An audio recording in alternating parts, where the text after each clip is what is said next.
This is Internet Business Mastery, episode 75. In a world where bosses control your life and thoughts of escape fill your mind, where inspiration seems dead and cynicism rules the masses, you have a desire to break free. You feel the need to take control. Now, there exists a place where the secrets of freedom and wealth are given to those who believe. InternetBusinessMastery.com. Free your mind.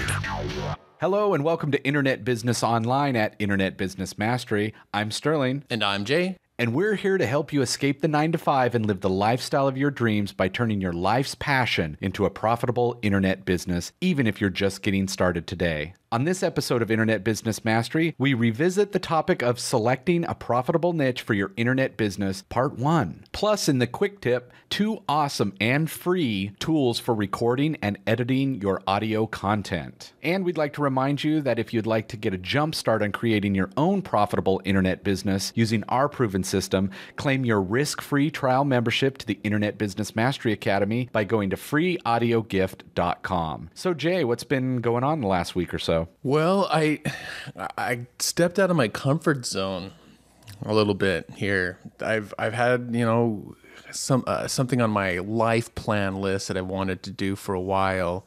Well, I'll just tell a quick little story here. A couple weeks ago, my wife was out of town. I was looking for something to do because I was going stir crazy, being alone in the apartment. Went over to the theater pub. There's a bunch of cool theater pubs here in Portland owned by a company called McMenamins. And they were having like a short film documentary night. And it was really cool. For a couple hours, they were showing all these films that local people had made on a variety of topics. And turns out it was being put on by a nonprofit organization called Northwest Documentary. And they teach classes, and then at the so 3 times a year, that one of the classes they teach is this short documentary, how to create your own little documentary, and they've got equipment you can rent. And then at the end of the I don't know if they call it a semester or whatever, at the end of the 10-week course, they have the theater pub lets them go and show everybody's films there. And so after seeing that, I was like, wow, that was really cool. I've always kind of wanted to make a short film. I need a new creative outlet. Maybe I'll do that sometime. But I guess the other piece of this ties into another piece of news, because immediately I was like, well, but I'm probably going back to New York here soon. On that note, actually, we've decided to go ahead and stay in Portland for another year for a variety of reasons. One is that we still really like Portland, and we know we can go back to New York soon enough. And so anyway, as soon as we decided to stay here in Portland, I was like, oh, maybe I should take that class. And so I called them up, and there was like 1 spot left, they said, if I wanted it. And so I had to decide fast. And I was actually kind of like nervous about making the commitment. I don't know what it is. I mean, part of it's maybe the time commitment of, because I know that film can be a time suck. But I guess just because I'll be working. I mean, I'm very comfortable in internet business. I'm very comfortable in, say, making music. But when it comes to like creating a film, I mean, it's only going to be a 5 or 10 minute film, but still, I'm like, wow, that's out of my comfort zone. But it's been on my life list. So I thought, what better way to force me to do it than to sign up for a class? So I start actually tomorrow night as of recording this episode right now. And that means in about 10 or 11 weeks here, I'll have my film debut at the local McMenamins Mission Theater here in Pub Theater here in Portland. So we'll see how that goes. But it just reminded me of like taking, those little leaps that you take in business. I mean, it's the same for any new thing that you want to do in life. And so it's like, it was just interesting as I, gave her the credit card and hung up. I was like, holy cow, what did I just get myself into? But off I go. We'll see how it goes.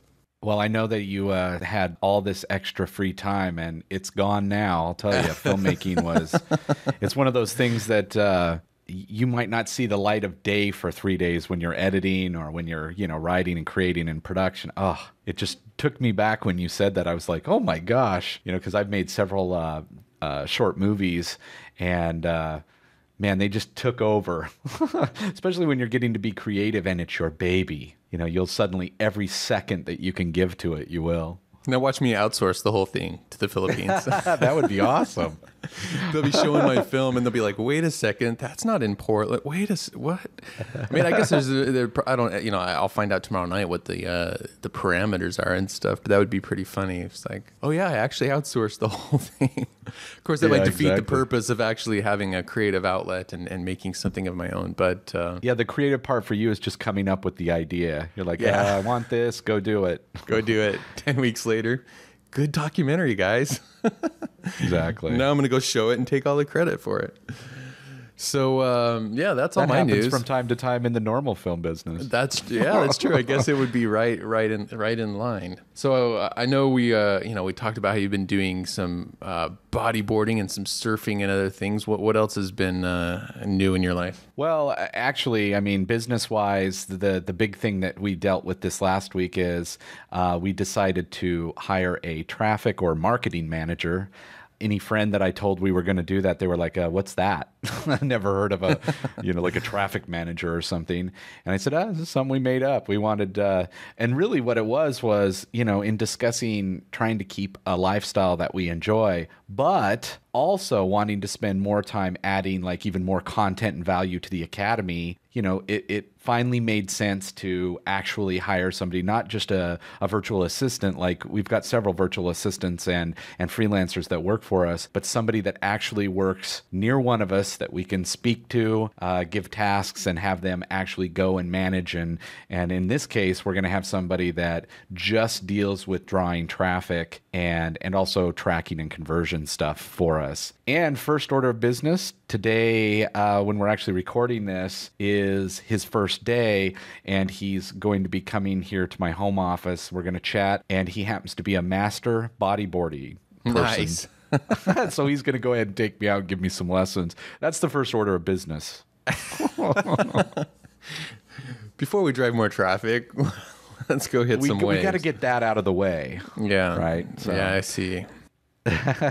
So anyway, that's actually some, really big news because, trying to keep the lifestyle, all these ideas we want to do for our business, but, there's just not enough time to do it. So at some point when you get to a certain level, you have to say, is it worth this investment to actually have somebody doing this for you? And of course, we'll see. We'll test it for a few months. And if the return on investment that we put out there is worth it, then we just keep going with it. I'm really excited to see how it works because believe me, it never gets old giving people the work that you don't want to do.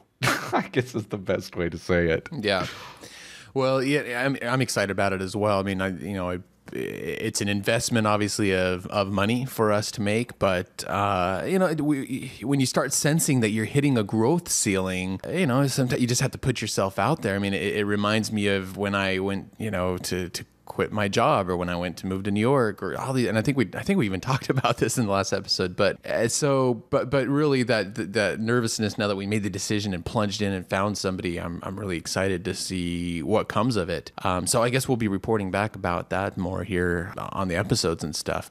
Let me know how the bodyboarding goes, but then most of all, let me know how the marketing managing goes too. We're excited to see what happens there. Yeah, I'll definitely keep everybody updated with that. And now we want to go to the one of the biggest questions we've had with this whole internet business thing and a fear that people have. So let's go into the feature segment on that. And now, the feature segment.